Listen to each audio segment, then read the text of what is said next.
It's a great pity that this debate has been promoted about a debate upon local government, when in reality it is just a thinly disguised attack against the legitimate and democratic state of Israel. Why has there been no discussion about the repression in other Middle Eastern nations such as Saudi Arabia and Iran? And why is it that the Boycott, Diversity and Sanctions Organisation spends all its time demonising Israel and ignoring Hamas and Hezbollah as they pour rocket fire down on Israel?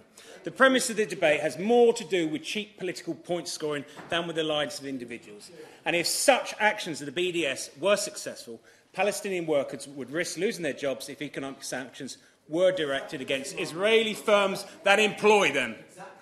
These Palestinian workers are paid on average 3 or 4 times more than they could earn elsewhere. Around 500 Palestinians lost their jobs in October 2015 when international pressure from the BDS movement led to the closure of SodaStream's factory in Malay Ad-Adim. This demonstrates that the BDS movement only seeks to harm Israel with little consideration of how its actions will affect the livelihood of Palestinians, even though Palestinians employed by Israeli companies enjoy substantially higher wages and improved living conditions. No, I won't. Than those employed elsewhere. The supporters of this movement claim to embrace the boycott tactic as a non-violent way to pressure Israel into negotiations. The campaign is clearly a biased effort to demonise Israel and place the entire onus of the conflict on one side. No, the Israelis. The BDS campaign rejects a two-state solution and denies the Jewish right to self-determination and statehood in favour of supporting the right to return for Palestinian refugees and their descendants. No.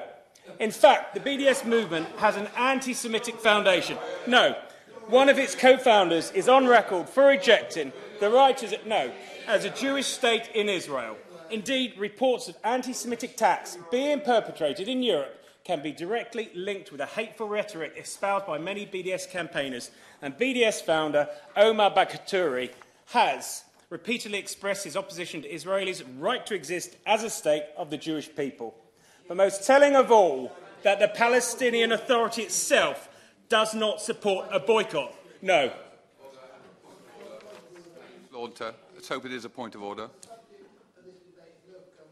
Procurement. Yep. We've got so far from that subject as to be ridiculous. Well, if the honourable gentleman was out of order, I would have called him out of order. It is actually the point that has been raised by the opening speaker. So, Dr. Mathew Offord. Thank you, Mr. Streeter, for your wise words. In December 2013, Mahmoud Abbas stated that, with the exception of settlement goods, the Palestinian Authority does not support a boycott in Israel.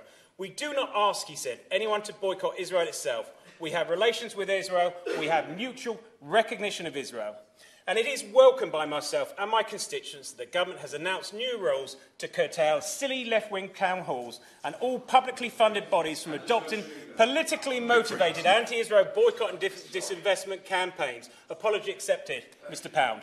The BDS movement says that such authorities having interests make companies complicit in war crimes as they help to entrench the occupation and settlements.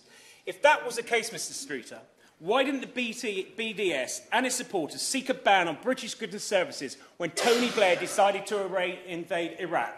And the simple reason is because British goods and services had no influence over British foreign policy, as indeed academics, universities, goods and services in Israel have no influence over Israeli foreign policy.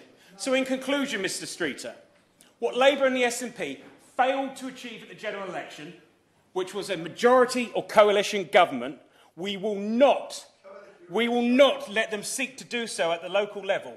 Policy is made in this House, and there is no place in town halls whose duties are simply to deliver local services and not make foreign policy.